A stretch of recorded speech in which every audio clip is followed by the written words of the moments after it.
আজি আমাৰ দুটা কাৰ্যসূচী আমি ইয়াতে আয়োজন কৰিছোঁ। এটা হ'ল হৰ ঘৰ তিৰংগাৰ বাইক ৰেলী আৰু দ্বিতীয়তে বাটৰনাট আমি পথ সুৰক্ষাৰ কাৰণেও লগতে সংগতি ৰাখি আমি আয়োজন কৰিছোঁ আৰু যথেষ্ট সংখ্যক ইয়াতে অংশগ্ৰহণকাৰী আমি আজি দেখা পাইছোঁ আৰু আমি আশা ৰাখিছোঁ যে আমাৰ যি হৰ ঘৰ তিৰংগাৰ বিভিন্ন বিস্তৃত কাৰ্যসূচী আমি লৈছোঁ, সেই কাৰ্যসূচীৰ জৰিয়তে আমাৰ সকলো ৰাইজকে একত্ৰিত কৰি আমাৰ যি আমাৰ অতীতৰ আমাৰ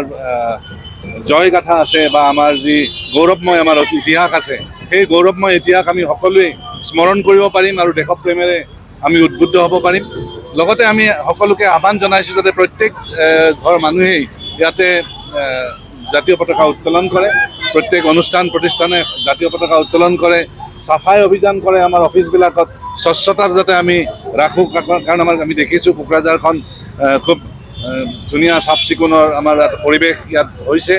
গতিকে আমাৰ অফিচবিলাকো যাতে আমাৰ চাফ চিকুণ হয় আৰু ইয়াৰ লগতে পথ সুৰক্ষাটো এটা আমাৰ ডাঙৰ প্ৰত্যাহ্বান। আমি জানো যে বহু মহামাৰীতকৈও আমাৰ কেতিয়াবা পথ সুৰক্ষাই আমাৰ জীৱন বা সম্পত্তি নাশ কৰে। গতিকে আমাৰ পথ সুৰক্ষা আমাৰ এটা ডাঙৰ এটা প্ৰায়ৰিটি অগ্ৰাধিকাৰ আমি দিছোঁ আৰু সদায় আমি অনবৰত আমাৰ সকলোৰে লগত যৌথ প্ৰচেষ্টাৰ জৰিয়তে আমি যাতে পথ সুৰক্ষা আমি উচিতভাৱে আমি ৰাখিব পাৰোঁ, সকলোৰে যাতে সক্ৰিয় সহযোগ আমি পাওঁ, হেলমেট যাতে পৰিধান কৰে, ছিট বেল্ট যাতে লগায় বা নিজে যাতে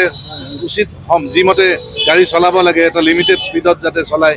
ইত্যাদি ইত্যাদি বা আমাৰ যিবিলাক নিয়ম আছে পথৰ সুৰক্ষাৰ সেই নিয়মবিলাক যাতে মানি চলে, তাৰ কাৰণে আমাৰ অনবৰত আমাৰ সজাগতামূলক কাৰ্যসূচী চলি আছে আৰু তাৰেই আজি এটা কাৰ্যসূচী আমি ইয়াতে অনুষ্ঠিত কৰিছোঁ।